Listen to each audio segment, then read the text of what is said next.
What's up, everybody? So right now we're going to take a look at a couple of things that we need to be able to do and that we have to do to finish up our landscapes featuring the Great Pyramid. So for this part of the day, we're going to be doing a little bit of drawing with this white crayon. I know that sounds odd, white crayon on white paper. Just trust me, it works and it looks cool. We got our paint, our brush, and now for this, we have to have 2 cups of water. One of these cups stays clean. We don't ever wash our brush in it, and we only dip a clean brush into it.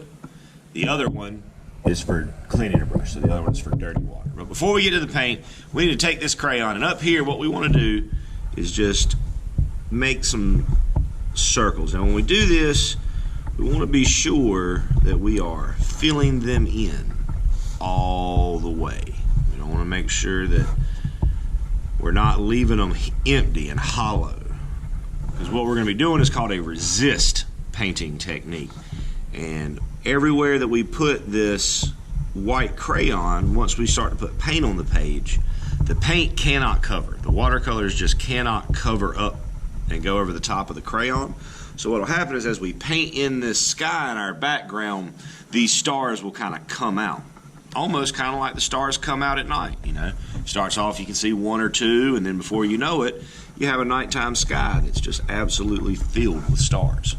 So I got that part done. So what we're going to be doing is called a bleed effect.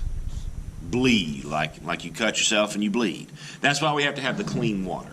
So we want to start off, the first color we're going to be using is red.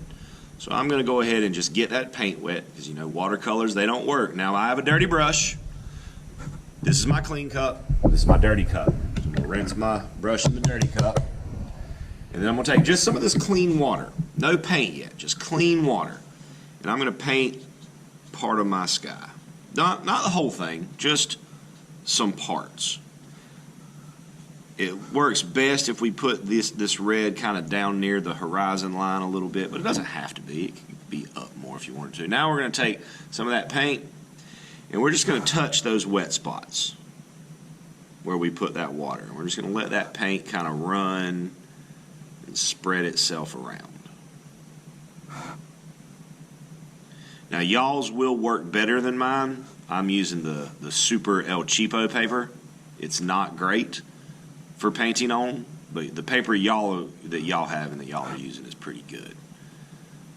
And we just kind of let that bleed itself and fill itself in to that wet spot that we made.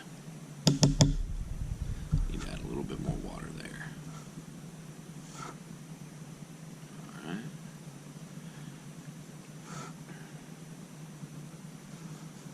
All right. Oh, I messed up. That's okay.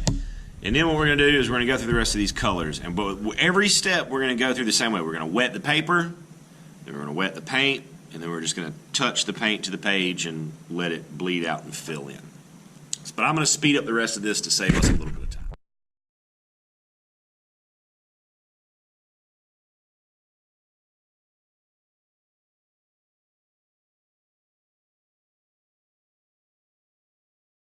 All right, so there we are. We're done.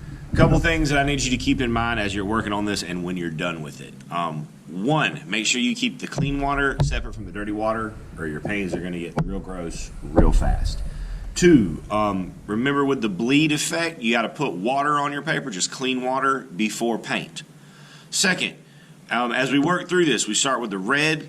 We put the purple so it's touching the red, the blue so it's touching the purple, and then the black fills in any gaps that we have left. And the colors need to be done in that order, because the red will transition into the purple into the blue, and the blue into the black. And also, when I was painting, be aware that I'm not making brush strokes. You know, we're not painting like this.